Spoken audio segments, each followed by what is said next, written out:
Mesdames, Messieurs, bonsoir. Merci de choisir Kavi TV pour vous informer. Bienvenue dans ce journal, les titres. L'annonce de la mise en place des délégations spéciales dans les différentes communes du pays alimente les débats dans la capitale. Si les acteurs sociopolitiques saluent déjà l'initiative, quels sont donc les fondements juridiques de celle-ci? Les précisions d'un spécialiste à suivre dans ce journal. Peut-on parler d'économie résiliente avec un pouvoir d'achat très faible? Les économistes ne passent pas par mille chemins. Pour eux, les indicateurs macroéconomiques prouvent que l'économie guinéenne ne se porte pas bien. Les détails dans un instant. Et dans la rubrique invité du journal, nous recevrons ce soir M.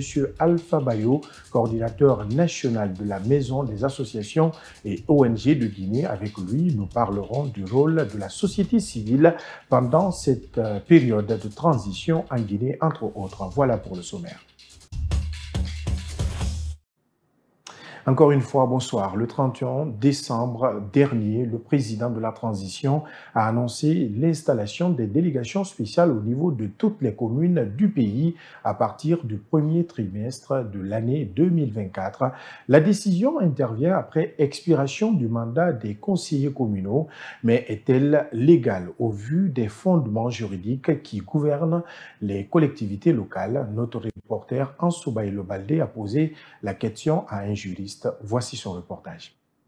Selon Abdurrahman Diallo, juriste, enseignant-chercheur, chargé des cours de droit public dans les universités guinéennes, les articles 80, 101 et 102 du Code révisé des collectivités locales sont les gardiens des dispositions légales de la dissolution, de la démission jusqu'à la mise en place des délégations spéciales dans les communes en Guinée. Dans le cadre de son article 80, les raisons de dissolution, mais revient encore sur la même question de dissolution en son article 101 et 102.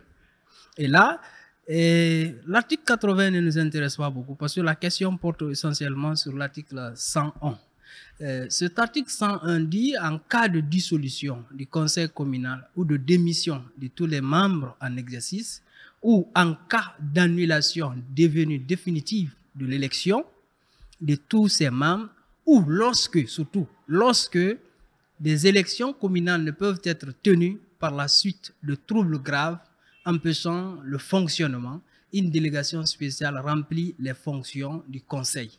Et là, l'article suivant, notamment l'article 102, parle des conditions de mise en place de cette délégation spéciale, notamment à travers un arrêté du ministre en charge de la décentralisation.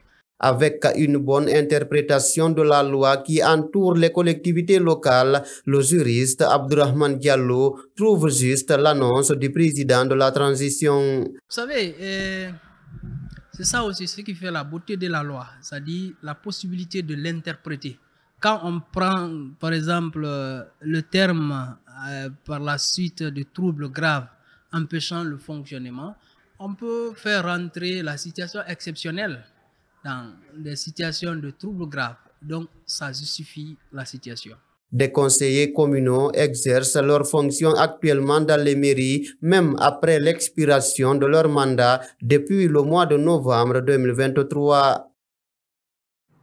Et cette mise en place des délégations spéciales est très bien accueillie par le président du parti RNPG, Bella Kamanou, qui a toujours dénoncé la gestion des élus locaux issus des 3 grandes formations politiques, demande l'ouverture d'un audit pour évaluer la gestion des maires. Mamadou Tanouba, reportage.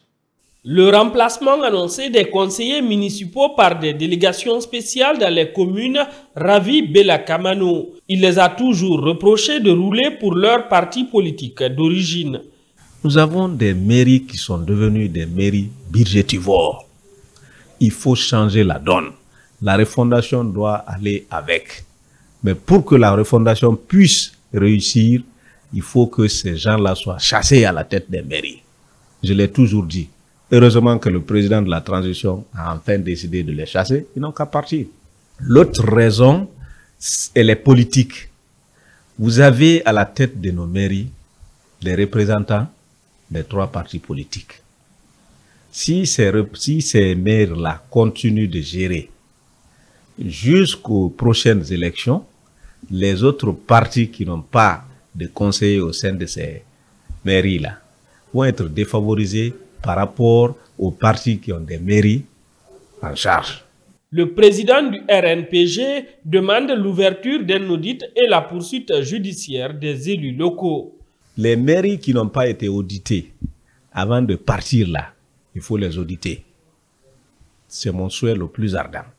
Pour que le peuple sache ce que ces mairies ont pu engranger en termes de recettes, ce qu'ils ont pu prendre dans ces recettes-là pour l'injecter dans le développement. Si ce n'est pas le cas, il faut tous les juger, les amener à rembourser.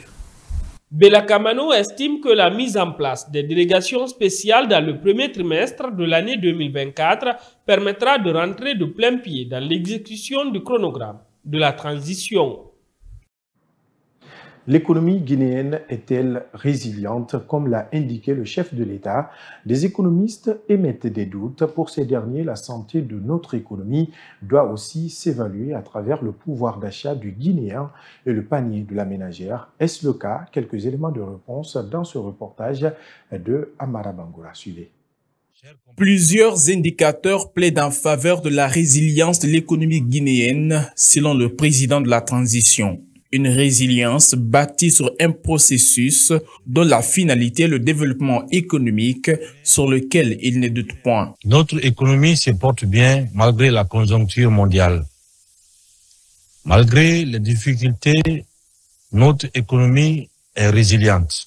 L'année dernière, l'inflation a baissé de 12,2%, le PIB est monté à 4,8% et les finances publiques se sont améliorées avec un déficit global à baisse de 1,3% du produit intérieur brut. Des chiffres qui assoient la conviction du colonel Mamadi Doumbouya. Mais pour l'économiste Al-Hassan Makanera Kaki, le pouvoir d'achat du Guinéen n'atteste pas cette réalité. Il ironise.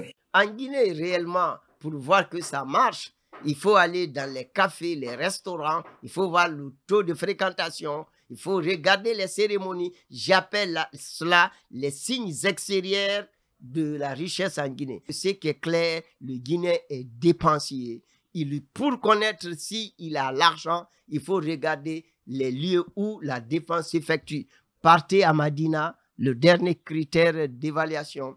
Demandez aux commerçants. Il va vous dire, je ne fais pas 20% de ce que je gagnais avant. Sur le marché, le prix des denrées de première nécessité est en hausse.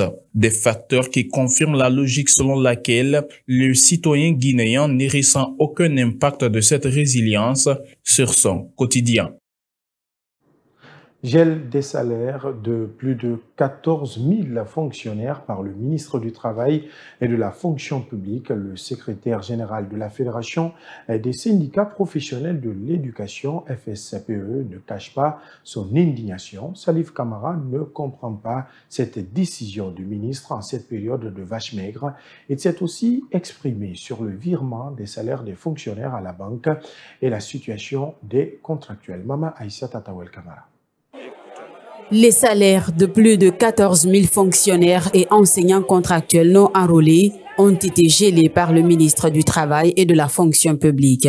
Avec la conjoncture économique du pays, Salif Camara, syndicaliste, dénonce cette attitude. Le fonctionnaire ne compte que sur son salaire.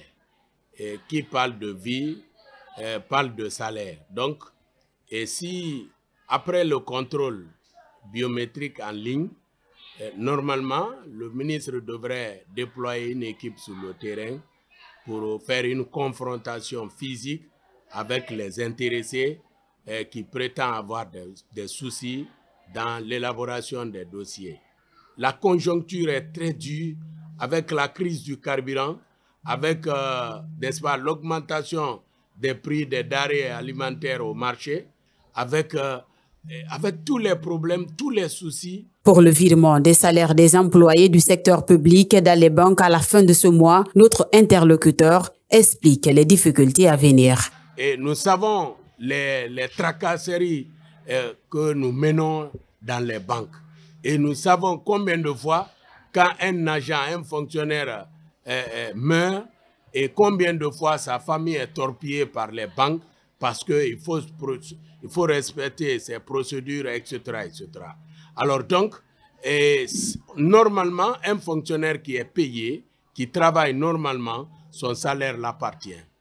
Il appartient au fonctionnaire de faire le choix, rester au virement ou au biétage. S'il sait que c'est au biétage, il peut profiter, son salaire est sécurisé. Où est le problème? Plus loin, il demande au ministre du Travail et de la Fonction publique de passer à la vitesse supérieure pour le recrutement des enseignants contractuels afin de trouver solution au manque criard d'enseignants dans les établissements publics. Donnons à présent la parole aux acteurs de la société civile guinéenne à travers la MAOG, entendez Maison des associations et ONG de Guinée. Il est sur ce plateau avec moi, M. Alpha Bayo, coordinateur national de la MAOG. M. Bayo, bonsoir, merci d'être avec nous. Oui, bonsoir et bonsoir à tous les téléspectateurs. La MAOG est l'une des plus grandes plateformes de la société civile guinéenne, intervenant sur des questions liées notamment à la bonne gouvernance. Aujourd'hui, quel constat faites-vous? Voilà, je vous remercie de m'avoir donné la parole. Vous savez, quand on parle de bonne gouvernance, il y a des éléments qui rentrent en ligne de compte. Il s'agit de la transparence, de la responsabilité, de l'obligation de rendre compte de ses actes, de la participation, de la capacité à répondre aux besoins de la population. Et en même temps, il y a des acteurs qui interviennent dans le cadre de la bonne gouvernance. Donc c'est très important de le signaler. Et il y a des acteurs étatiques et des acteurs non étatiques. Au nombre des acteurs étatiques, on peut faire mention de la présidence, puisque c'est l'instance suprême de la gouvernance d'un pays. Et après la présidence, il y a la primature, les départements ministériels. Mais au-delà de ça, il y a des acteurs étatiques qui sont créés par le gouvernement. Entre autres, nous avons le Conseil économique et social, nous avons bien entendu l'Assemblée nationale, mais dans le cas de figure en République de Guinée, c'est le CNT qui fait office de l'Assemblée nationale. Ouais. Et après, il y a l'Agence nationale de lutte contre la corruption. Donc, et après, il y a des cours et tribunaux qui jouent un rôle très important en matière de bonne gouvernance. Maintenant, il s'agit de se poser la question. Vous savez, l'ancienne constitution guinéenne qui a été dissoute par le CNRD, il était prévu la création de la Haute Cour de justice. Et sous l'ancien régime, je veux parler du régime Alpha Condé, depuis 2010, après son élection, il devrait mettre en place cette instance, la Haute Cour de justice, qui a pour compétence, en tout cas, de juger le président et les ministres dans l'exercice de leurs fonctions. Mais durant toute la mandature de M. Alpha Condé, et cette institution n'a jamais vu jour. Et c'est pourquoi, et vous remarquerez, dès la prise du pouvoir par le CNRD, il y a une institution qui a été créée qu'on appelle la CRIEF, la Cour de répression des infractions, en tout cas économiques et financières, qui a été créée. Et ce qui a été salué par bon nombre d'observateurs. Maintenant, aujourd'hui, la question qu'on se pose, est-ce que ces institutions fonctionnent conformément aux principes de bonne gouvernance? Là, nous restons, en tant qu'organisation de la société civile, nous restons sur notre faim, puisque depuis en tout cas la mise en place de cette institution, la CRIEF,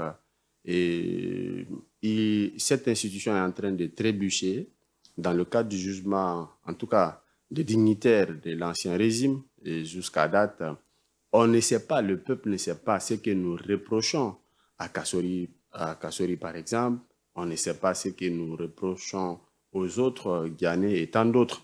Donc c'est très important, et en matière de gouvernance, il y a un élément qui est très important, c'est la proactivité. Et il y a d'autres qui sont détenus depuis 2 ans maintenant en prison, et jusqu'à présent, les jugements, ils n'ont pas été situés sur leur sort. Et après, peut-être le dernier élément c'est par rapport aux passations des marchés publics en République de Guinée. Vous savez, la loi guinéenne, elle est claire. Et en matière de passation des marchés publics, le principe, c'est l'appel d'offres. Maintenant, l'exception, et c'est, comment est-ce que j'appelle, les contrats agré à gré. Est-ce que ce principe est respecté, c'est-à-dire l'appel d'offres dans le cadre de l'octroi? Mais nous sommes conscients aujourd'hui qu'il y a ce qu'on appelle la mise en œuvre d'une politique de rétrocommission de part et d'autre. Donc, mais de façon globale, ce que nous pouvons retenir, la création de la CRIEF est d'une importance capitale, puisque en réalité, c'est une mesure dissuasive. Même ceux qui ont participé à la création de la CRIEF savent que d'un moment à l'autre, nous pouvons être interpellés par cette institution. Voilà. Vous intervenez également dans le domaine de la démocratie et celui du développement. Partant des réalités guinéennes, peut-on dissocier démocratie et développement?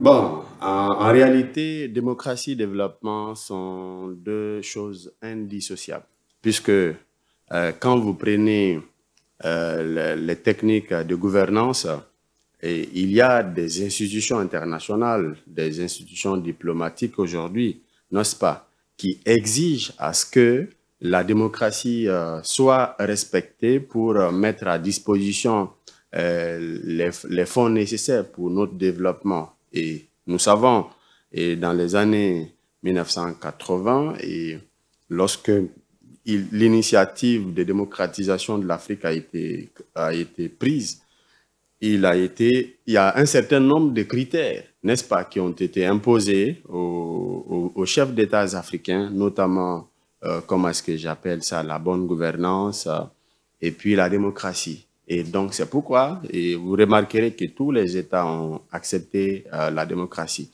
Mais maintenant, au même moment, nous sommes conscients aujourd'hui que la démocratie est l'essence même du développement. Parce que la démocratie, si elle est utilisée en bonne et due forme, ça pourrait créer la stabilité politique. Et la stabilité politique d'un pays conduit nécessairement au développement. Sur un média de développement, M. Bayo, quel bilan dressé des 2 ans de gestion du CNRD, les actes majeurs, dans le cadre notamment ou spécifiquement du développement? Oui, dans le cadre spécifiquement, et vous savez, le CNRD est venu au moment où la Guinée avait signé un accord cadre avec la Chine, un accord cadre de 20 milliards de dollars.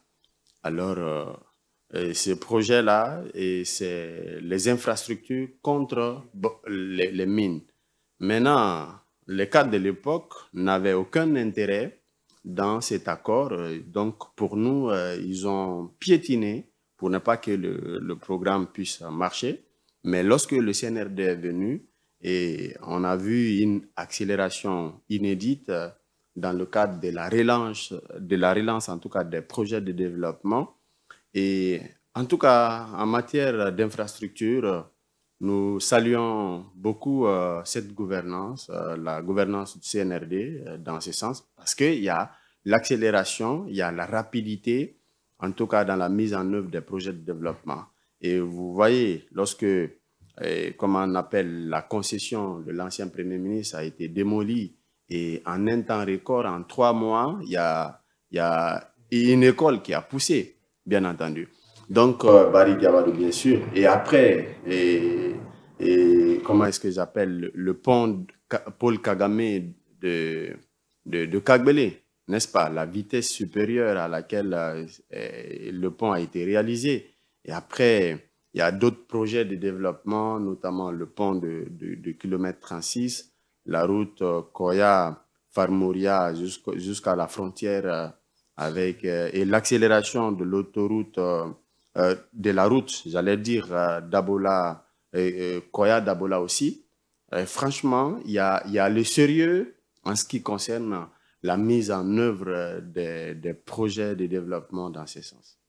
Dans la situation actuelle de la Guinée, M. Bayo, quel doit être le rôle de la société civile guinéenne pour vous qui êtes à la tête d'une plateforme regroupant 2000 ONG et associations?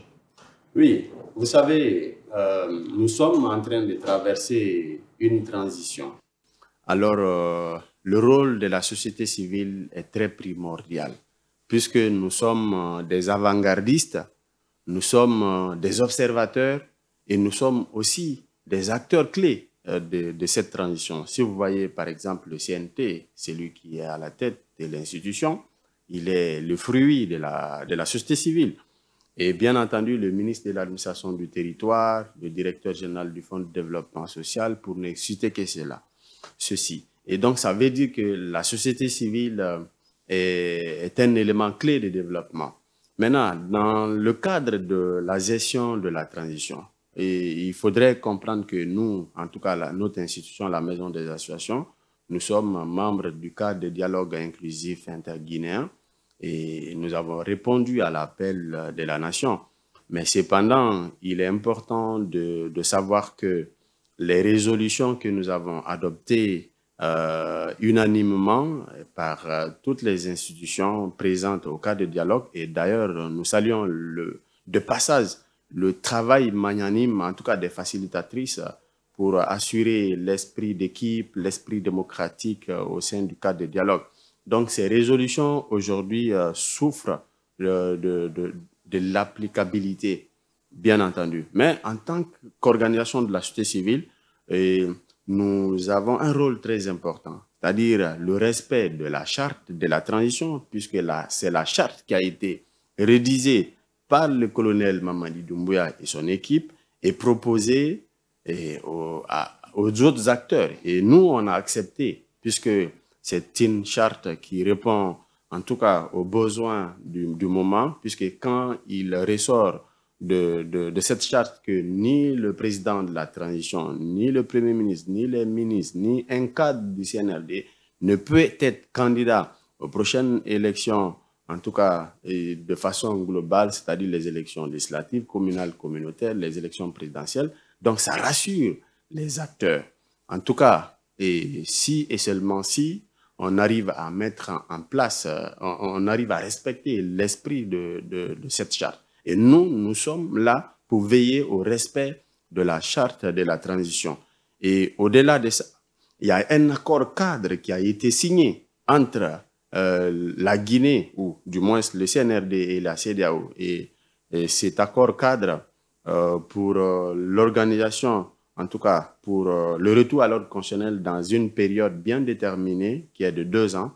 Et donc pour nous, nous sommes des alerteurs, nous sommes observateurs, et nous pensons que nous devons veiller au respect de l'engagement, parce que la gouvernance aussi, c'est la responsabilité, c'est le respect de l'engagement. Donc nous sommes là, nous sommes des avant-gardistes, nous constatons à chaque fois, si vous remarquez, les 2 années de la gouvernance CNRD, nous avons fait une déclaration sur la conduite de la transition où nous avons tiré la sonnette d'alarme par rapport à certains dysfonctionnements, notamment les 10 points du chronogramme de la transition, parce qu'il était dit, en tout cas, dans le chronogramme de la transition, que la nouvelle constitution devrait être élaborée et proposée avant la fin 2023. Et aujourd'hui, nous sommes en 2024. Jusqu'à présent, ce n'est pas fait. Et encore, le RAVEC, le recensement à vocation d'état civil, bien entendu, devrait être disponible. Et ce qui nous permet, en tout cas, d'avoir ce qu'on appelle un fichier électoral. Le fichier électoral nous permettant d'aller vers les élections, le référendum constitutionnel, les élections législatives, communales et communautaires, la mise en place des institutions issues de la Constitution, l'organisation des élections présidentielles et puis le retour à l'ordre constitutionnel. Donc, c'est le lieu et le moment pour moi d'attirer l'attention des autorités sur ces différents accords qui les engagent aujourd'hui, et que nous, en tant qu'organisation de la société civile, nous sommes là pour veiller au respect de ces engagements. Merci, M. Bayo. C'est moi qui vous remercie. Je rappelle que vous êtes le coordinateur national de la Maison des associations et ONG de Guinée. Dans le reste de l'actualité, la décision des autorités de ne pas servir du carburant dans des bidons au niveau des stations-service impacte négativement les activités de la pêche artisanale au port artisanal de Kaporo. 400 pirogues sont immobilisées faute de carburant, une réalité que fustigent les pêcheurs et vendeuses rencontrés ce mercredi. Aïcha Kamara et Fatoumata Khan, reportage.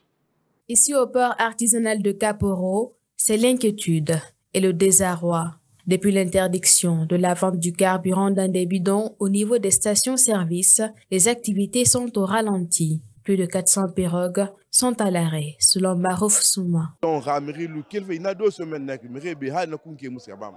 Cela fait 2 semaines que nous n'avons pas de carburant. Notre ministre de la Pêche est restée indifférente. Nous vivons de la pêche et plus de 400 pirogues sont garées là. Chaque année, on nous soumet de reçus que nous devons payer. Comment payer si nous ne travaillons pas?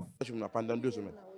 Nous, on a plus de 400 barques. Une situation qui impacte aussi les vendeuses de poissons. Depuis plusieurs jours maintenant, Nana Damba a du mal à faire son commerce. Elle nous explique son calvaire. Nous voyons qu'ils servent du carburant aux autres et refusent de servir nos piroguiers. Je vends du poisson depuis plusieurs années. Aujourd'hui, nous sommes vraiment impactés. Depuis 2 semaines, je n'arrive pas à revendre parce qu'il n'y a presque pas de poissons. Ces pêcheurs qui s'emploient à respecter la décision des autorités plaident pour une solution rapide à leurs problèmes. Dans le même registre, le prix du poisson sur le marché a connu une légère hausse, une des conséquences de l'interdiction de la vente du carburant dans les bidons aux piroguiers, selon des vendeuses. Salima Diallo s'est rendue au port de Bonfi. Suivez ce reportage. Cette pénurie de carburant continue d'impacter les activités économiques de nombreux Guinéens. Au port de pêche artisanal de Bonfi, la quasi-totalité des pirogues sont garées. Une réalité qui n'est pas sans conséquence sur le prix du poisson. S'il y a le carburant, le poisson que tu vois ça, on achète ça, le kilo 40 000, 35 000. Mais à l'air là, parce qu'il n'y a pas de carburant, on achète à l'air là 50 000. Les piroguiers qui sont dans l'obligation de patienter des jours avant d'aller à mer entraînent la rareté du poisson sur le marché et provoquent la cherté de celui-ci, explique Mama Aïssata Bangoura. Les piroguiers qui vont dans les stations-service pour de l'essence doivent présenter un papier pour avoir du carburant dans les bidons. Avec un papier, ils n'ont qu'1 litre, puisque les pirogues ont besoin de 10 à 15 litres pour un voyage. Ils sont obligés de patienter pendant 10 jours pour faire un voyage. C'est pourquoi les poissons sont chers à leur retour. Le manque d'approvisionnement des pêcheurs en carburant ne reste pas sans conséquence sur le panier de la ménagère. Les produits halieutiques se font de plus en plus rares par endroits. Dans les marchés, la quantité disponible devient un luxe. Changeons à présent de registre. Dérèglement climatique que risque la Guinée en 2024, une question difficile à répondre avec certitude. Pour cause, le changement climatique a subi le pays ces derniers temps. Rencontré par notre rédaction, Ibrahima Souri Yula, consultant et analyste sur les questions environnementales, s'est exprimé sur le sujet. Suivez-le dans ce reportage de Fatoumata Khan.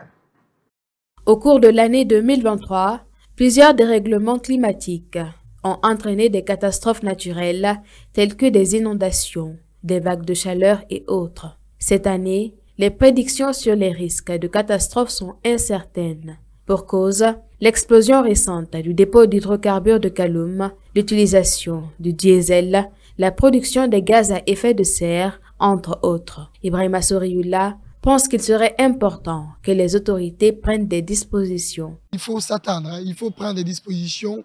Il faudrait que les ministères, le ministère du Transport, le ministère de l'Environnement puissent en tout cas développer des systèmes d'approche d'alerte précoce et pour pouvoir préparer la population aux catastrophes. l'une des catastrophes qui va être présente, qu'on ne va pas ignorer, c'est cette vague de chaleur. Ça va créer l'assèchement de nos cours d'eau et ça va créer des problèmes liés à l'utilisation des terres agricoles parce qu'il y a des nappes les nappes vont être loin au niveau de la zone superficielle du sol pour pouvoir maximiser les rendements agricoles. Donc, il y aura un problème de sécurité alimentaire. Ça, c'est un facteur à ne pas négliger. Cet analyste des questions environnementales propose des pistes de solutions pour prévenir ces catastrophes, pour la plupart causées par les actions de l'homme sur la nature. L'une des solutions d'abord que je dirais qui peut être mature, c'est de limiter l'utilisation du gasoil. La deuxième solution, c'est d'encourager la restauration des écosystèmes, des forêts qu'on avait perdues. C'est de travailler avec le ministère de l'Agriculture et alourdir la sensibilisation auprès des producteurs qui utilisent des produits phytosanitaires qui sont aussi d'autres sources d'émissions. Il faut par ailleurs rappeler que les autorités guinéennes ont pris l'engagement de restaurer 2 millions d'hectares de terres dégradées pour contribuer à réduire les effets du dérèglement climatique.